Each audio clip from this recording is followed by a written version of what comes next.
Assalamualaikum warahmatullahi wabarakatuh. Waalaikumsalam warahmatullahi wabarakatuh. Selamat pagi bapak-bapak, ibu-ibu yang sudah datang memenuhi undangan saya untuk ikut pemaparan dalam modul 1.4, yaitu tentang budaya positif calon guru penggerak. Saya kira untuk budaya positif ini tidak cuma untuk calon guru penggerak, untuk semua bapak ibu guru juga harus menerapkan budaya positif. Itu sebelum lebih lanjut, saya mau sedikit membuka sebagai pengantar ya.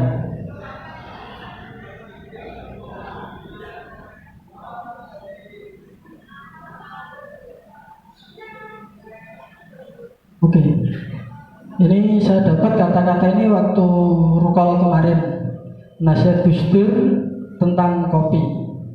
Kopi terdiri dari 3 unsur, yaitu kopi, gula, dan rasa. Di mana kopi itu simbol orang tua, gula sebagai sosok guru, dan rasa itu simbol seorang siswa. Bagaimana maksudnya? Di sini misal, jika kopi terlalu pahit, lantas siapa yang salah? Pasti gula yang disalahkan. Selanjutnya, jika secangkir kopi itu terlalu manis, lantas siapakah yang salah dalam kasus ini? Gula. Gula terus. Kalau ada apa-apa, gula. Kenapa kok tidak orang tua, atau tidak kopi, atau tidak yang lain? Terus yang ketiga, kasus berikutnya adalah ketika komposisi takaran antara kopi, gula seimbang dan sesuai dengan lidah kita, siapakah yang mendapatkan apresiasi? Pasti kopi. Kopinya mantap, enak gitu, ya kan? Hikmah atau pelajaran dari 3 kasus di atas adalah kurang lebih seperti kasus dalam dunia pendidikan kita, di mana guru sebagai gula biasanya akan menjadi pihak yang salah ketika sang murid atau rasa mengalami kesalahan. Tetapi ketika murid atau rasa itu mantap, baik atau berprestasi, maka orang tua si murid yang biasanya akan berdiri berkaca pinggang sambil menepuk dadanya. Anak siapa? Maka sebenarnya menjadi ikhlas seperti gula adalah sifat mulia. Karena gula tak tampak diri karena dia telah melarutkan diri ke dalam, tetapi dia sangat penting lagi bermakna. Karena meski gula pasir itu telah memberi rasa manis pada kopi, tapi orang akan menyebutnya kopi manis, tidak ada kopi gula. Kira-kira begitulah hidup. Kadang kebaikan yang kita tanamkan tak pernah disebut orang. Sebaliknya kesalahan kita akan dibesar-besarkan. Maka ikhlaslah seperti gula, larutlah seperti gula. Tetaplah jaga semangat untuk memberi kebaikan, tetap jaga semangat untuk menebar kebaikan. Itu filosofi dari kopi menurut mantan presiden Indonesia.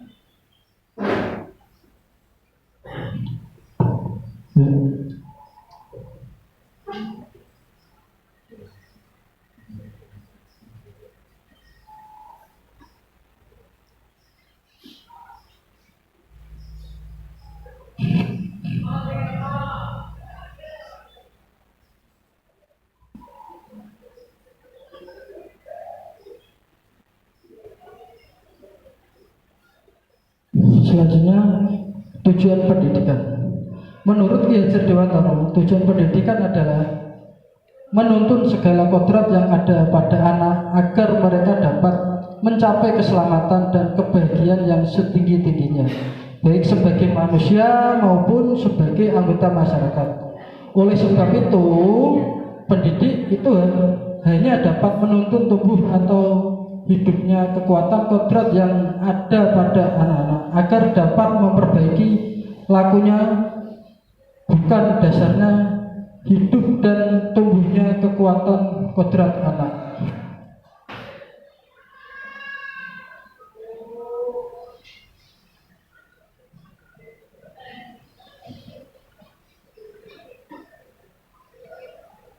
Budaya positif di sekolahan, yaitu nilai dan kebiasaan di sekolah yang berpihak pada murid agar mereka dapat berkembang menjadi pribadi yang kritis, penuh hormat dan bertanggung jawab sesuai dengan profil pelajar Pancasila.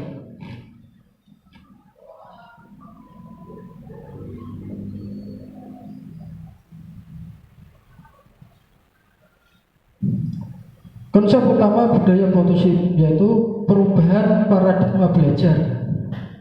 Terus disiplin positif, motivasi perilaku manusia, kebutuhan dasar manusia, posisi kontrol restitusi, keyakinan kelas dan segitiga restitusi. Di sini perubahan paradigma belajar. Dalam membangun budaya positif, sekolah dapat menyediakan lingkungan positif, aman, dan nyaman agar siswa mampu berpikir, bertindak, dan mencipta dengan merdeka, mandiri, dan bertanggung jawab. Maksudnya di sini adalah kalau di lingkungan sekolah itu anaknya nyaman dengan lingkungan sekolah, pasti dia dalam belajar sikapnya positif. Disiplin sangat berkaitan dengan kontrol guru terhadap siswa. Jadi kalau siswa tidak ada kontrol, sama juga ayam dilepas liarkan, tidak dikasih makan, maka ayam itu tidak akan bisa jinak.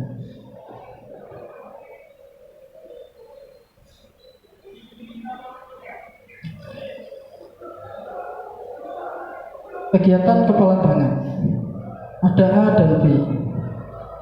Anda dan teman Anda, sobeklah secari kertas kecil, tulislah benda atau sesuatu yang sangat berharga untuk Anda. Letakkanlah di salah satu tangan Anda dan genggam benda sesuai sesuatu tersebut dengan segala daya. Buatlah sebuah kepangan. Ya, baratkan kita sama teman kita memegang kertas, kita kepal, dan teman Anda B akan mencoba dengan sekuat tenaga dengan berbagai cara untuk meminta Anda memberikan benda tersebut. Dalam hal ini B pasti bisa dengan cara membujuk, mengancam, mengherdik, merayu, menyuap, apa saja agar dapat membuka kepala tangan Anda. Ya, itu. Dengan cara itu pasti akan bisa terbuka. Ya, kalau tidak bisa cara A, B, C dan seterusnya.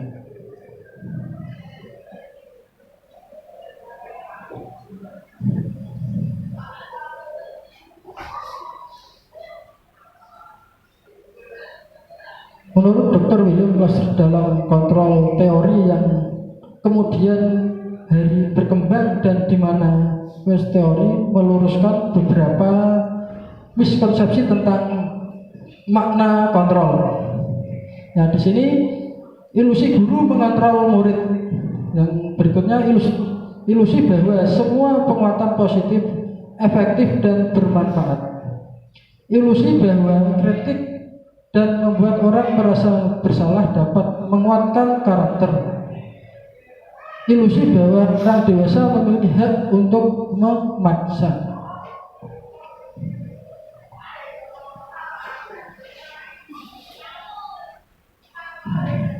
Disiplin positif. Apa toh makna disiplin positif itu? Nah.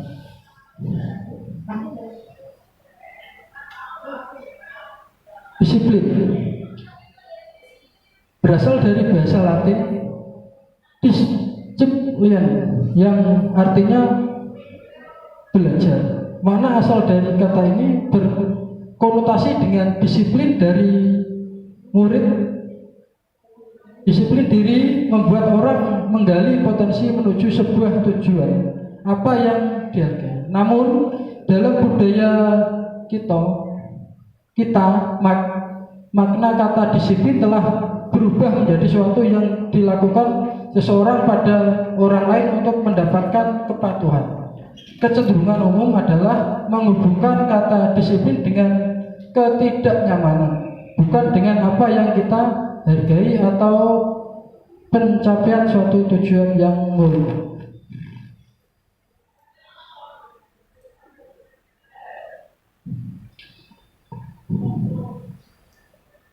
Disiplin adalah kemampuan memerintah diri sendiri dalam mengontrol, menguasai diri untuk memilih tindakan yang mengacu pada nilai-nilai yang kita hargai dengan penuh tanggung jawab tanpa terperintah orang lain. Nilai-nilai yang kita hargai adalah nilai kebajikan, yaitu sifat positif manusia yang merupakan tujuan mulia yang ingin dicapai setiap individu.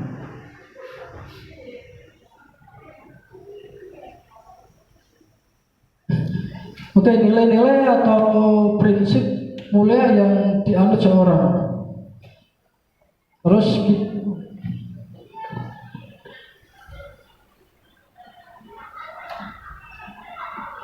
kebajikan universal, yaitu nilai-nilai atau prinsip-prinsip mulia yang dianut seseorang. Selanjutnya kita namakan nilai-nilai tersebut sebagai nilai-nilai kebajikan yang universal. Nilai kebajikan universal yang menjadi tujuan pendidikan nasional adalah profil pelajar Pancasila.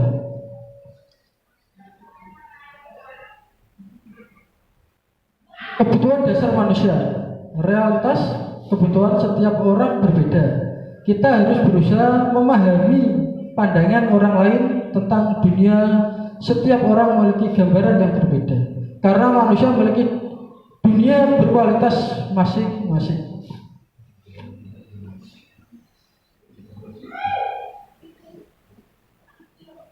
Lingkaran kebutuhan dasar manusia itu ada 4. Yang pertama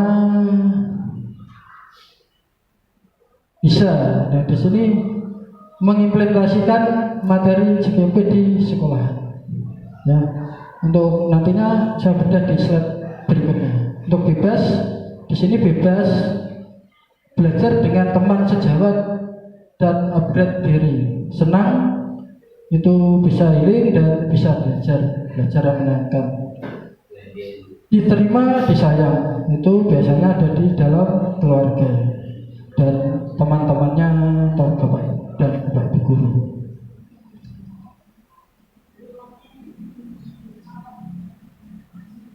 Ini ada satu kasus. Ibu Rumi adalah seorang wali kelas 10 nama SMA Harapan Bangsa. Sedang bingung menghadapi ulah salah satu murid kelas bernama Denny. Beberapa anak telah datang dan mengeluhkan Denny yang seringkali meminta uang saku mereka dengan paksa, sehingga teman-teman merasa terganggu dan keberatan.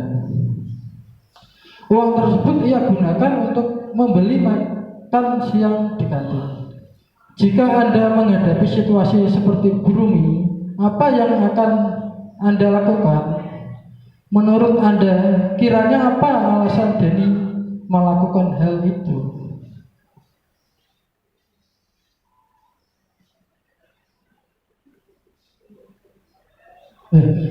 Di sini dalam konteks penerapan disiplin positif, Ibu Rumi sebaiknya mencari tahu alasan Denny melakukan tindakan tersebut agar mengetahui kebutuhan mana yang sedang berusaha dipenuhi oleh Denny. Yang pertama, Denny lapar dan orang tua tidak membawakan bekal makan siang dan tidak diberi uang saku. Teman Denny yang melaporkan ke Bu Rumi secara diam-diam itu dia ternyata ada rasa sayangnya kepada temannya itu, kepada Denny. Dia merasa hebat karena temannya menjadi takut dan menuruti keinginannya. Ada yang bisa muncul juga itu. Kalau ada kayak kasus Denny ini juga merasa itu. Selanjutnya Denny merasa bosan dengan bekal yang dibawakan orang tua karena selalu bekal yang sama. Selanjutnya Denny hanya iseng dan dia menikmati ekspresi wajah temannya yang kesal. Jadi sebagai guru kita harus dalam menangani suatu kasus itu harus melihat, jangan melihat ke lebih dalam. Jangan langsung kita menjas seorang siswa, oh kamu bersalah gini gitu.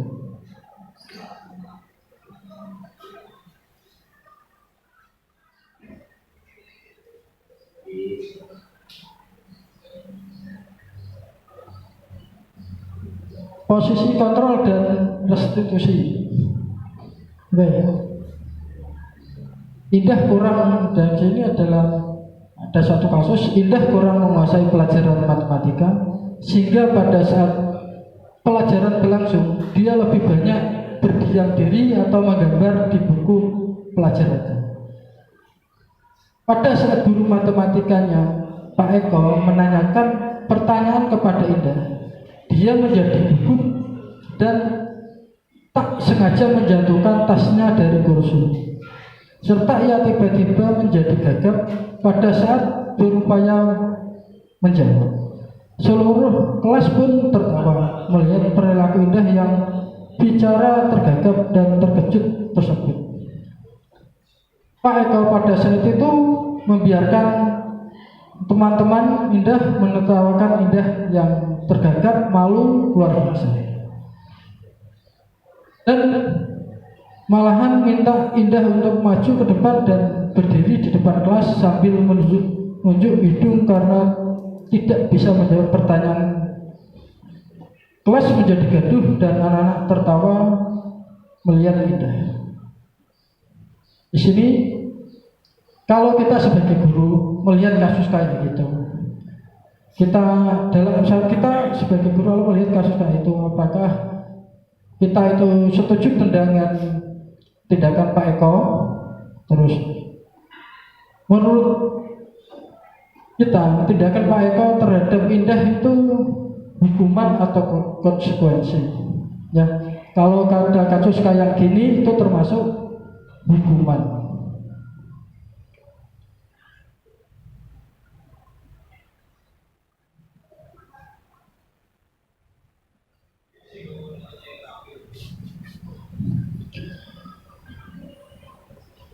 Hukuman, konsekuensi, dan restitusi. Hukuman, sesuatu yang menyakitkan harus terjadi. Yang dinamakan hukuman biasanya menyakitkan, terus tidak nyaman untuk murid atau anak untuk jangka waktu panjang. Ya, biasanya hukuman itu kalau siswa kita hukum pasti di kemudian hari ketika anaknya itu sudah lulus pasti masih teringat. Ya, seperti halnya saya dulu waktu SD itu karena saya nakal, saya ditimpa sama satu buku paket itu sama guru saya. Itu kalau hal-hal kayak hukuman kayak gitu pasti teringat. Korban mendapatkan keadilan, murid atau anak akan tersakiti. Hukuman pasti menyakitkan. Perilaku pasif agresif meningkat. Ya, kadang ada anak-anak kalau ada model hukuman itu ada yang menjadi agresif, ada yang menjadi pasif juga ada, dan ada juga yang jadi baik juga ada. Sistem tindakan akan berjalan bila murid tidak takut. Ya. Berlaku hanya pada sebuah institusi, tidak berlanjut pada kehidupan nyata. Peraturannya adalah kamu harus bla bla bla. Murid atau anak membenci peraturan. Kalau hukuman pasti itu kan karena melanggar peraturan. Pasti ya kalau dia melanggar pasti ya juga dia akan membenci peraturan tersebut. Berikutnya konsekuensi. Sesuatu harus terjadi. Tidak nyaman untuk murid atau anak untuk jangka waktu pendek, ya. Jadi masuk di sini, misalkan kita untuk menghadapi kasus sama anak didik kita ya memberikan konsekuensi. Dalam arti ini kita komunikasi antara anak itu, jangan nanti konsekuensi kita menjadi hukuman. Korban bisa dibaikan. Murid atau anak dibuat tidak nyaman. Dalam arti tidak nyaman untuk waktu sebentar, bukan waktu lama. Penguatan hanya bertahan dalam jangka waktu pendek. Memerlukan monitoring dan supervisi terus-menerus dari guru. Kalau siswa itu sudah berkonsentrasi, misalkan sudah tidak membolos lagi, ya, kita sebagai guru ya konsekuensi kita sama anak didik kita harus memantau, membantu penerapan mengikuti peraturan dalam masyarakat. Apa peraturannya? Mampukah kamu melakukannya? Terima kasih. Ya, jadi kalau kita ada suatu, misalkan kasusnya tadi membolos, ya, kita tanyakan kamu melakukan apa, konsekuensinya apa, gitu ya. Terus restitusi. Restitusi merupakan pilihan menguatkan untuk murid anak dalam jangka waktu panjang. Korban mendapatkan ganti, murid atau anak mendapatkan penguatan, masalah terpecahkan, murid belajar bertanggung jawab untuk perilakunya, fokus pada pemecahan masalah dalam jangka waktu panjang. Apa yang kamu yakini? Apa yang bisa kamu lakukan untuk memperbaiki masalah ini?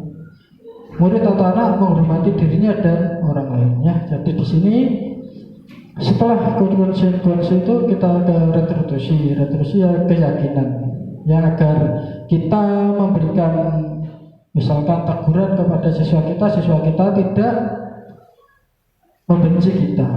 Gitu.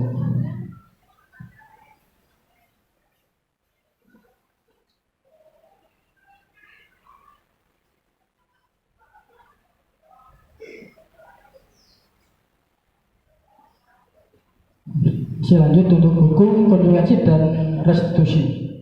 Hukuman itu biasanya hukuman itu negatif. Kalau kita berhukuman pasti negatif. Contohnya awas kalau dilakukan lagi, ya nanti awas kamu. Modelnya hukuman pasti paksaan, mendorong menyalahkan diri, konsep diri buruk. Murid akan belajar menyembunyikan kesalahan. Kalau siswa itu dihukum, murid itu dihukum, ya pasti sembunyi-sembunyi. Dia tidak akan, Pak, saya yang melakukan, gitu. Mencoba mengontrol anak dengan penguatan negatif, membayar impas atau kesalahan. Dampak pada murid, dia akan menjadi marah, merasa bersalah, rendah diri, mengasingkan diri. Tiba-tiba tidak diharapkan atau sangat melukai. Jadi hukuman itu melukai, seperti halnya di slide tadi. Untuk hukuman itu pasti akan teringat terus. Hukuman itu dibuat dulu, ya, tidak ada kesepakatan langsung. Nah, ini hukumannya ini menyakitkan. Guru mengalami konsekuensi dengan menyalahkan, mengkritik, menyindir, dan merendahkan. Jadi kalau kita jadi guru ya sebisanya lah untuk hukuman itu kita jangan terapkan, karena nanti efeknya dia masih mengingat apa yang kita lakukan. Terus konsekuensi itu netral, ya, konsekuensi itu netral, tidak negatif, ya tidak positif. Contohnya lakukan apa ya yang saya katakan, ya. Jadi antara guru dan siswa itu ada komunikasinya, stimulus, ada respon, terus mendorong kepatuhan, konsep diri baik, murid atau anak belajar taat peraturan, mencoba mengontrol anak dengan penguatan positif, kehilangan hak, waktu jeda seorang diri atau temot, penahanan. Sudah diketahui masuk akal, ya. Kalau konsekuensi itu biasanya kita sudah buat dengan kesepakatan. Terus misalkan kita mengajar, kalau telat nanti hukumannya untuk konsekuensinya ini, gitu. Dan dibuat oleh guru dan muridnya, membantu guru menyatakan peraturan, melakukan peringatan dan menerapkan konsekuensinya. Jadi kalau kita sebagai guru tidak menghukum dan tidak menghukum, sebaiknya kita setidaknya ada konsekuensi antara kita dan murid kita.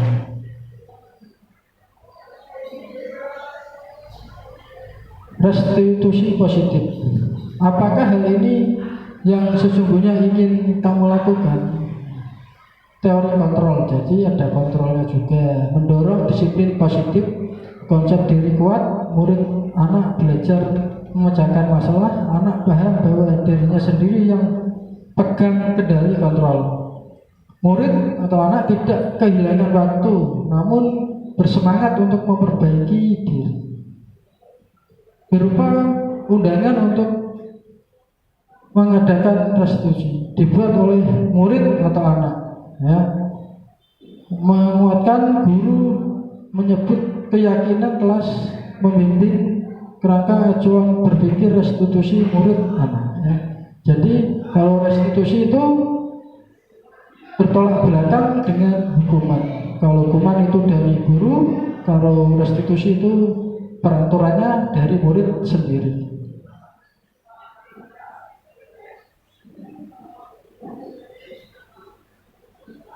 Di sini ada beberapa pertanyaan, ya. Tindakan guru ada 1, 2, 3, 4, 5, 6, 7. Yang pertama, kalau ada tindakan guru mencatat 100 kali di dalam buku kalimat, saya tidak akan terlambat lagi karena terlambat ke sekolah, itu termasuk hukuman atau konsekuensi?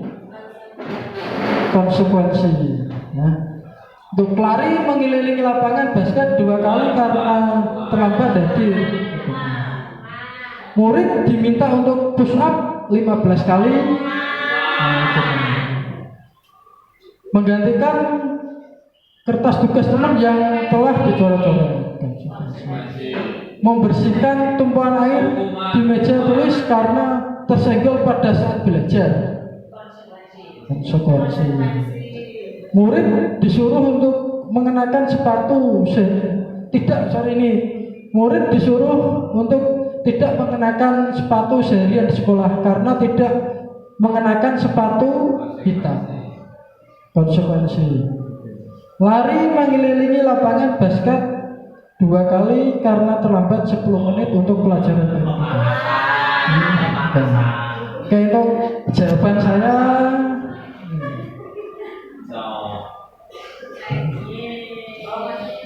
Ya.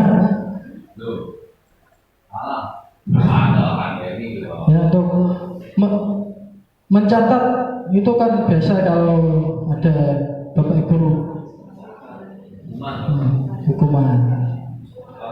lari mengelilingi lapangan basket 2 kali karena terlambat hadir di sekolahan, hukuman. Murid diminta untuk push up, hukuman. Menggantikan kertas temannya, jelas konsekuensi. Membersihkan tumpahan air di meja, konsekuensi. Murid disuruh untuk mengenakan sepatu, tidak mengenakan sepatu di sekolahan dalam seharian karena tidak mengenakan sepatu hitam, itu hukuman. Lari mengelilingi lapangan basket 2 kali karena terlambat 10 menit untuk pembelajaran wajib. Ya, di sini kenapa kok lari mengelilingi lapangan basket 2 kali? Itu termasuk konsekuensi.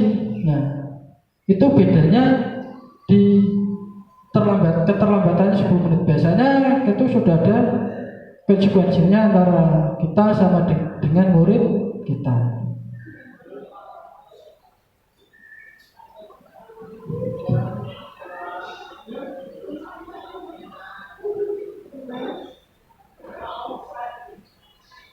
Kelima, posisi kontrol. Yang pertama, berdasarkan pada teori Dr. William Glasser, ada 5 posisi kontrol yang diterapkan seorang guru. Orang tua atau atasan dalam melakukan kontrol. Kelima posisi kontrol tersebut adalah: yang pertama, penghukum, pembuat rasa bersalah, teman, pemantau, dan manajer.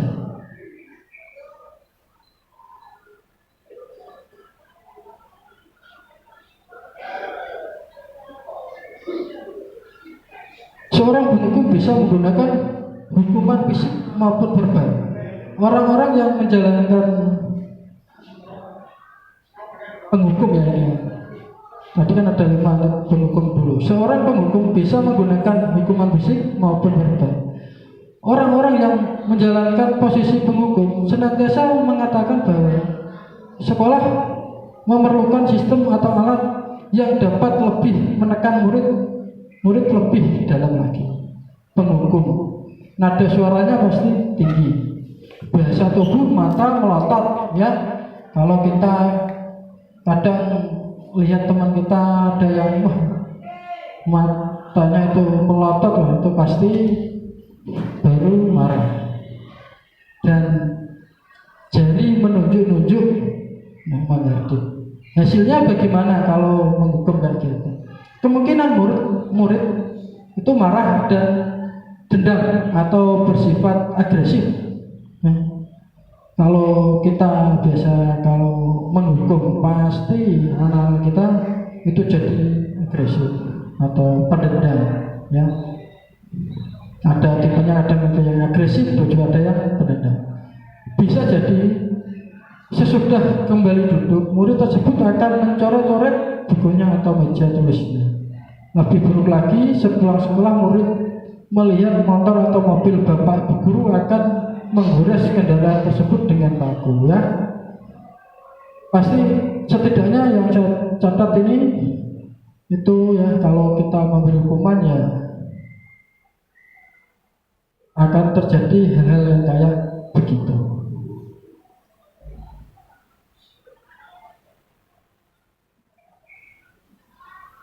Membuat merasa bersalah.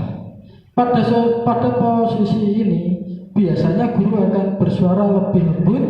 Membuat rasa bersalah akan menggunakan keheningan yang membuat orang lain merasa tidak nyaman, bersalah atau rendah diri. Pembuat merasa bersalah, nadanya suaranya memelas, halus, sedih, dan bahasa tubuhnya merapat pada anak atau lesu, ya. Hasilnya murid akan merasa bersalah telah mengecewakan ibu atau bapak gurunya. Murid akan merasa menjadi orang yang gagal dan tidak sanggup membahagiakan orang lain. Kadang kala sikap seperti ini lebih berbahaya dari sikap penghukum, ya. Walaupun caranya kayak dilus-lus gitu, malah lebih berbahaya menurut dokter itu, karena emosi akan tertahan rapat di dalam. Murid menahan perasaannya. Tidak seperti murid dengan gurunya pengukur, di mana murid bisa menumpahkan amarahnya walaupun dengan cara negatif. Murid tertekan seperti inilah yang tiba-tiba bisa meletus amarahnya dan bisa menyakiti diri sendiri atau orang lain. Membuat merasa bersalah juga berbahaya juga, karena itu tidak langsung terluapkan tapi tersimpan dalam hati.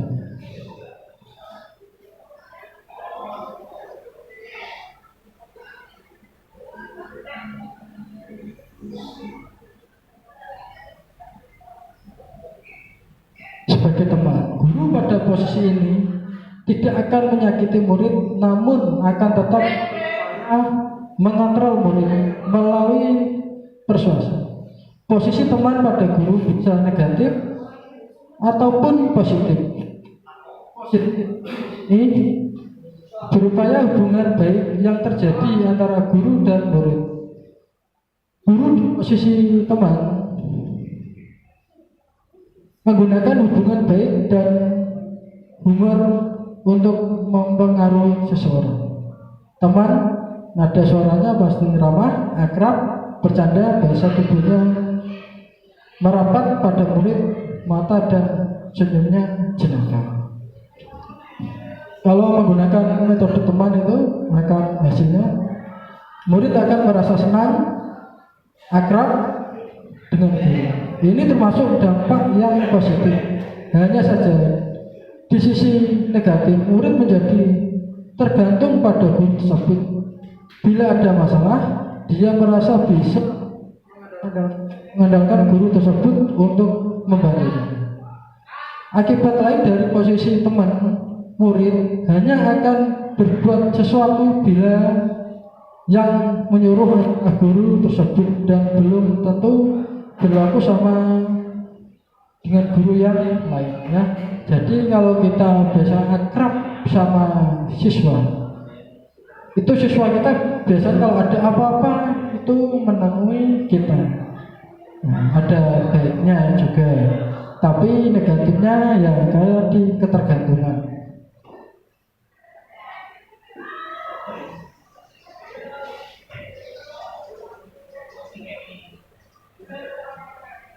Sebagai pemantau berarti mengawasi.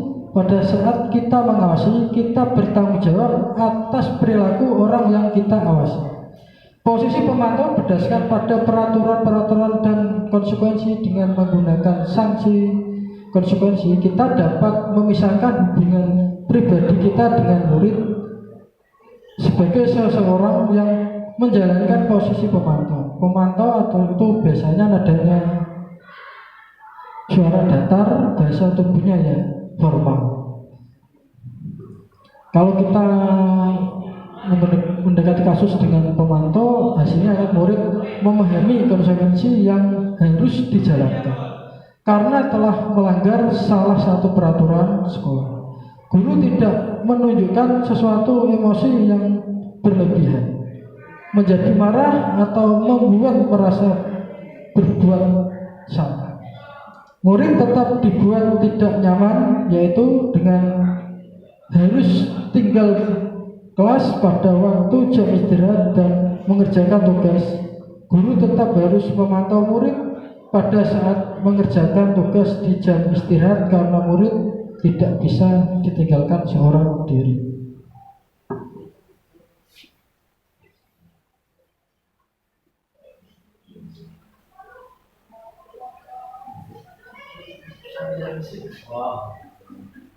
Enggak kita di dulu berat kalau itu sekali yang baru video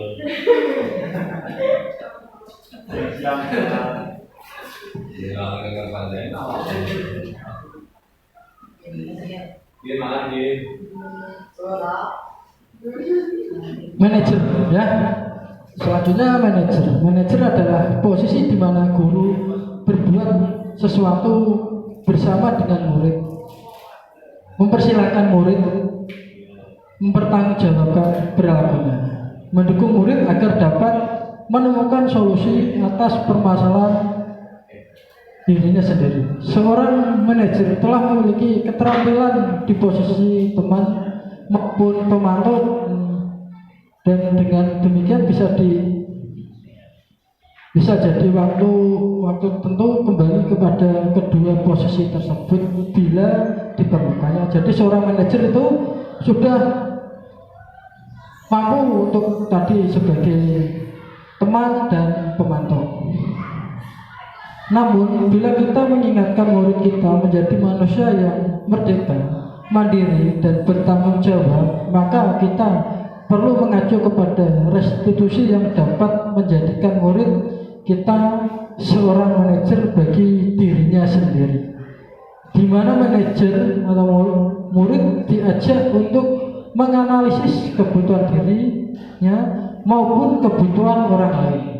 Di sini penekanan bukan pada kemampuan membuat konsekuensi, namun dapat berkolaborasi dengan murid bagaimana memperbaiki kesalahan yang ada. Tugas seorang manajer bukan untuk mengatur perilaku seseorang. Kita membimbing murid untuk dapat mengatur dirinya. Seseorang manajer bukannya memisahkan murid dari kelompoknya, tapi mengembalikan murid tersebut ke dalam kelompoknya dengan lebih baik dan kuat.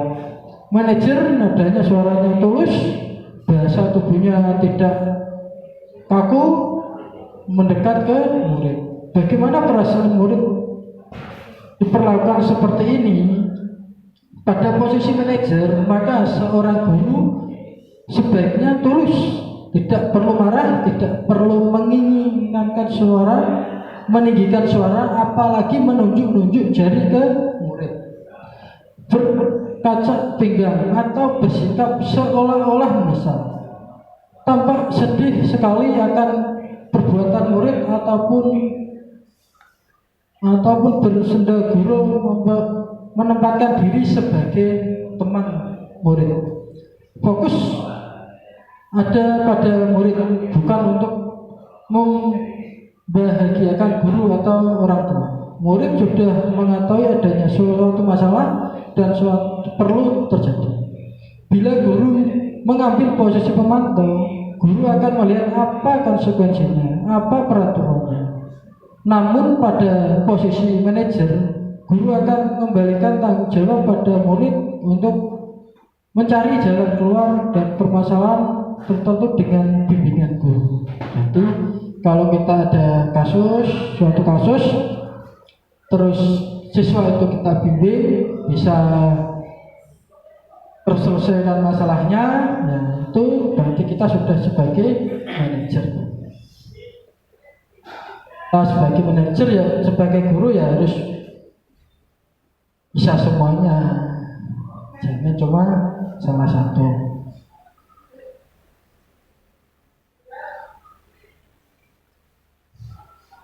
Keyakinan kelas. Mengapa keyakinan kelas? Kenapa tidak peraturan kelas?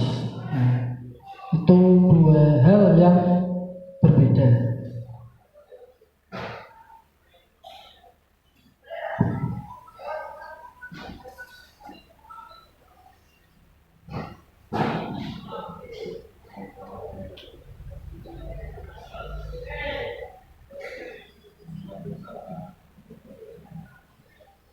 Keyakinan kelas adalah nilai kebaikan atau prinsip universal yang disepakati bersama secara universal, ya.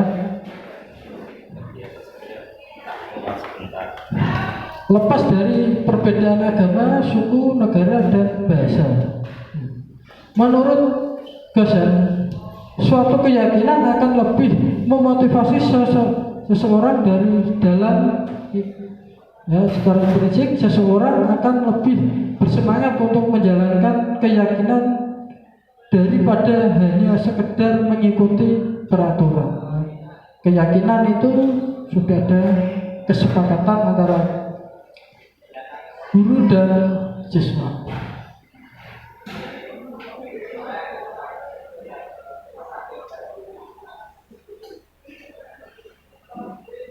Pembentukan keyakinan kelas. Keyakinan kelas bersifat lebih abstrak daripada peraturan yang lebih rinci dan konkret. Ya.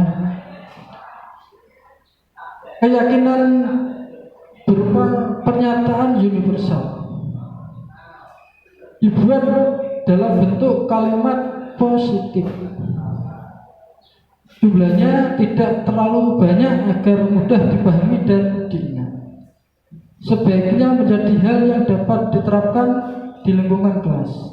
Semua warga kelas ikut berkontribusi dalam pembuatannya lewat curahan pendapat. Bersedia meninjau kembali keyakinan kelas dari waktu ke waktu. Jadi keyakinan kelas ini kenapa kok beda?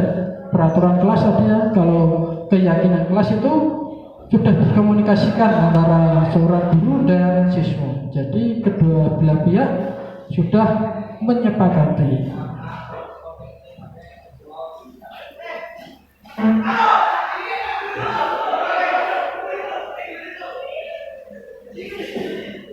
Segitiga restitusi. Proses penciptaan kondisi bagi murid untuk memperbaiki kesalahannya sehingga bisa kembali pada kelompoknya dengan karakter yang lebih kuat. Melalui segitiga restitusi, guru dapat membantu murid menjadi lebih memiliki tujuan, disiplin positif, serta memulihkan dirinya setelah berbuat salah.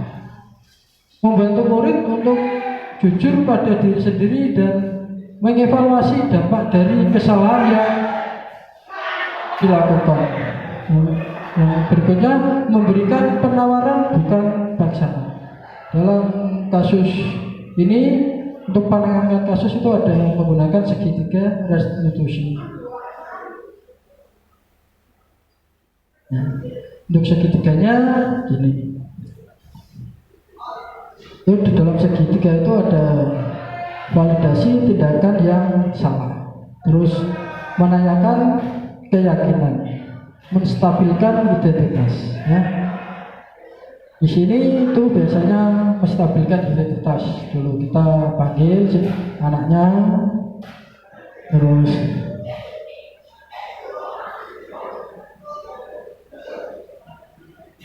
kamu tentu punya alasan mengapa melakukan itu ya, salah itu tindakan yang salah gitu. Pasti ditanya sesuatu. Kita gali apa tuh permasalahannya. Jangan langsung kita menjas keyakinan kelas apa yang telah kita sepakati ya tadi keyakinannya. Kita keyakinannya kelas, kita keyakinan kelas tadi yang sudah disepakati.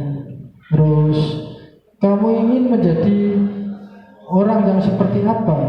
Itu untuk menstabilkan identitas. Ya, dalam penanganan kasus permasalahan siswa bisa menggunakan segitiga ini, yaitu validasi tindakan yang salah, menanyakan keyakinan, menstabilkan identitas. Ya, untuk menstabilkan identitas ya kita salah satu contoh pertanyaannya, kamu ingin menjadi orang yang seperti apa? Gitu. Terus tindakan yang salah, kamu tentu punya alasan mengapa melakukan itu ya. Sebagai bapak ibu guru pasti sudah menggunakannya dalam penanganan kasus. Pasti digali, siswa yang ada permasalahannya pasti digali. Jadi lebih ya. Habis itu kalau ada siswa yang bermasalah ya tadi sudah menggunakan keyakinan kelas. Nah, keyakinan kelas apa yang telah kita sepakati antara guru dan siswa.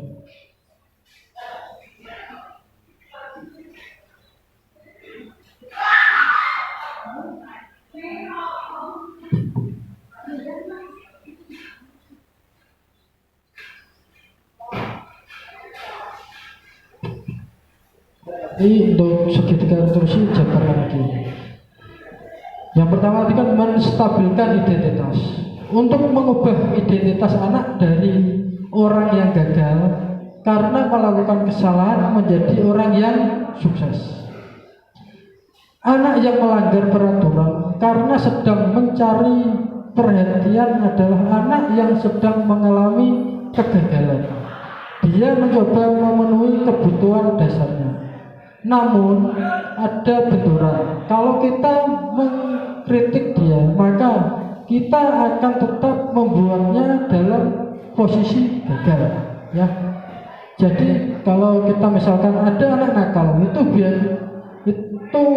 ada terjadi kasus, biasanya dia di rumahnya itu dia sebagai anak-anak yang biasa, kalau di sekolah dia ingin mencari jati dirinya, ya. Gini toh saya, ya, gagal, membuat salah itu tidak apa-apa. Tidak ada manusia yang sempurna. Saya juga pernah melakukan kesalahan seperti itu. Kita bisa menyelesaikan ini. Bapak atau Ibu tidak tertarik mencari siapa yang salah, tapi Bapak Ibu ingin mencari solusinya dari permasalahan ini. Kamu berhak merasa begitu. Apakah kamu sedang menjadi teman yang baik buat dirimu sendiri? Nah, sebagai guru, alangkah baiknya kita menggunakan pendekatan itu, stabilkan identitas. Ya, jangan kadang anak yang kalau satu kali kita menjas anak gini ya, itu memang kita membuat siswa itu semakin menjadi gagal. Beda lagi kalau anak kita sudah membuat kesalahan terus. Nah, itu kemarin dalam permasalahan ya, katanya kita harus menggunakan jalur langit. Jalur langit itu apa? Mendoakan anak tersebut.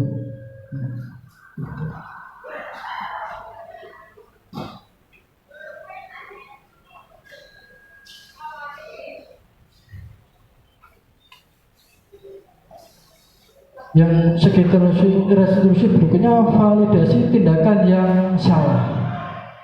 Setiap tindakan kita dilakukan dengan suatu tujuan, yaitu memenuhi kebutuhan dasar. Kalau kita memahami kebutuhan dasar, apa yang mendasari sebuah tindakan, kita akan bisa menemukan cara-cara paling efektif untuk memenuhi kebutuhan tersebut. Padahal kamu melakukan hal yang lebih buruk dari ini ya. Untuk kita membuat tindakan yang salah, kamu pasti punya alasan mengapa melakukan hal ini. Kamu patut bangga pada dirimu sendiri karena kamu telah melindungi sesuatu yang penting buatmu. Kamu boleh mempertahankan sikap itu, tapi kamu harus menambahkan sikap yang baru, ya. Jadi dalam penanganan kasus dengan segitiga revolusi validasi tindakan yang salah, kita itu memotivasi siswa. Intinya itu, agar tidak mengulangi tindakan yang sama terus. Segitiga revolusi berikutnya menanyakan keyakinan. Ketika identitas sukses telah tercapai,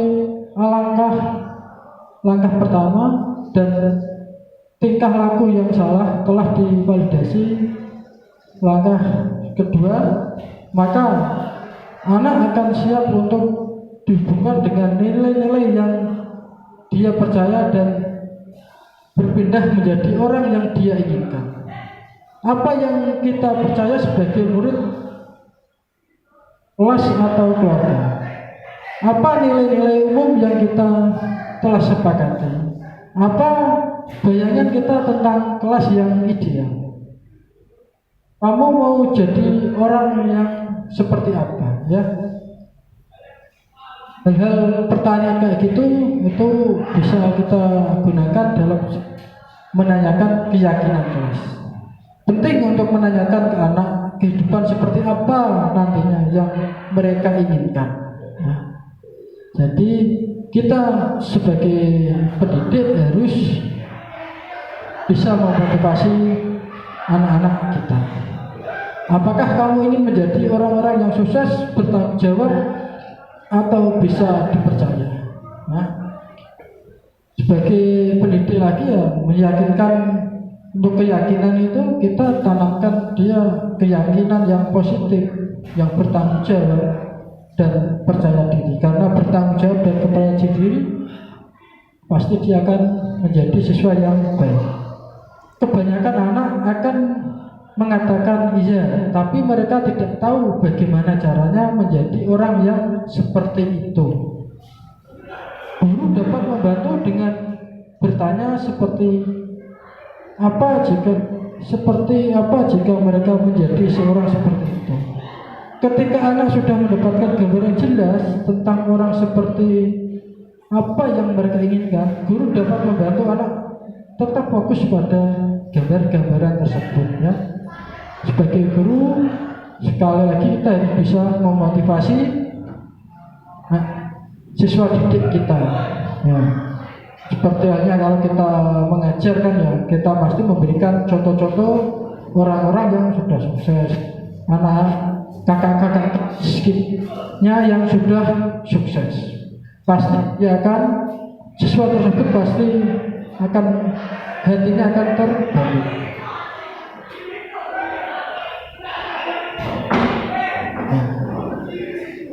Terima ya, ternyata sudah selesai.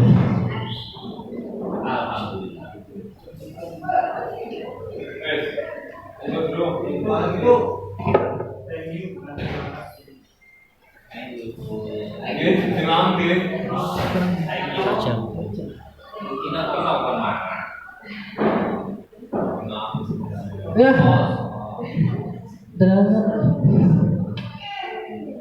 terima kasih sudah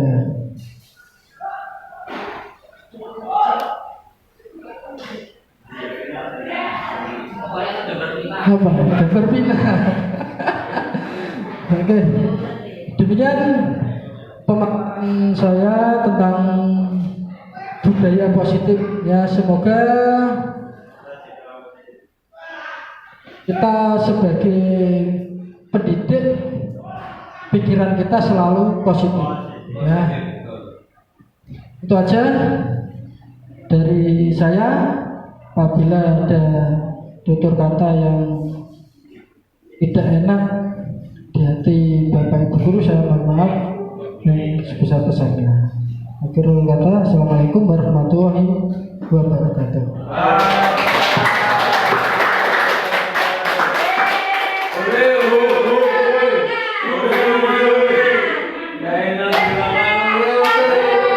Nah,